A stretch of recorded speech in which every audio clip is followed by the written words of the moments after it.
You're one of the greatest con men of all time. You're the daddy of them all. What does it take to be a good con man? You know, I have to smile because people always say you're the greatest con man or the greatest confidence man. You know, I was a 16-year-old boy who ran away from home and ended up on the streets of New York City and said, okay, how am I going to survive now? And I first realized that I can't survive as a 16-year-old. I have to have people believe I'm an adult. So, you know, the first thing I did was alter my driver's license to make myself 10 years older. And it started out with me more as survival. How am I going to survive? So I started writing checks, and I found it very easy to go in and cash checks. $2.5 million worth of checks. $2.5 million.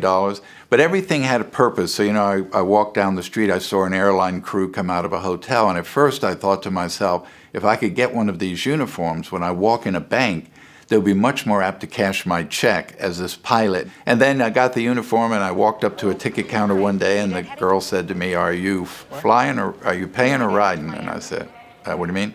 Are you riding the jump seat or are you going to buy the ticket? I said, well, no, I'll ride the jump seat. And then I realized I could fly all over the world for free, and then I could stay in the hotels as a crew member. So everything was just a step up for me. I was more of an opportunist who saw things and then took advantage of them. You know, it goes from survival, then people were chasing you, so then you're starting to say, how do I stay ahead of these people that are chasing me and outsmarting them? Until it gets to where, you know, you just get tired of doing it and tired of running it. And I think in my case, it was more about maturity. I started getting older, and so consequently I started realizing this is not the way I want to live my life. My conscience started to bother me. You can't have a conscience and be a con man as well, no, can you? You can't have a conscience and be a con man. And you know, you can only change if you want to change. You have to be willing to want to do that. And you can't expect someone else to do it for you. You have to do it, and it's not easy. You got to change your life.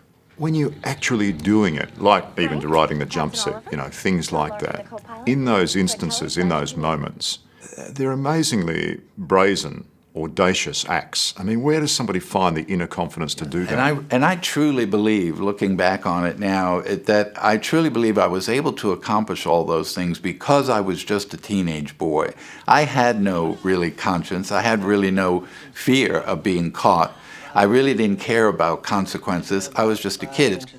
I always believed had I been a little older, say I started doing that at 21 to 26, I wouldn't have done half the things because I would have rationalized and said, you'll never get away with that. No one will believe you're a doctor or you're a pilot, or I would have probably never done it. But because I was a kid, I had this kid's imagination that I can do anything, I can get away with anything, or at least I'm willing to try it, and had no fear of consequences. So in my case, it wasn't that I was brilliant or that I was a genius. I think it was more about the fact that I was very young, and I looked at it through the eyes of a kid than the eyes of an adult. It was the naivety of youth. Right, yes.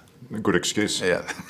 Even when I was doing the things that I did, I paid back $2 million of that money because I hadn't spent it. And then I eventually paid the other $500,000 back only because I felt it was right to pay all the money back.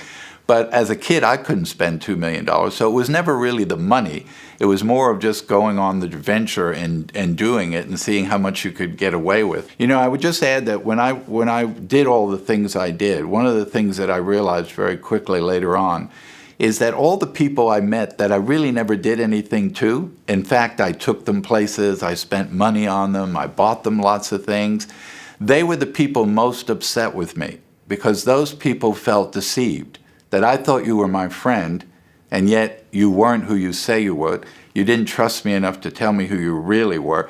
So it's kind of like the people who say, you know, the guys got into my house, but they didn't steal anything, but they went through all my belongings. That bothers them more than if they had stolen something. And I had to come and realize that with maturity, that's very devastating to people. Hello, I'm Liam Bartlett. Thanks for watching. To keep up with the latest from 60 Minutes Australia, make sure you subscribe to our channel. You can also download the 9Now app for full episodes and other exclusive 60 Minutes content.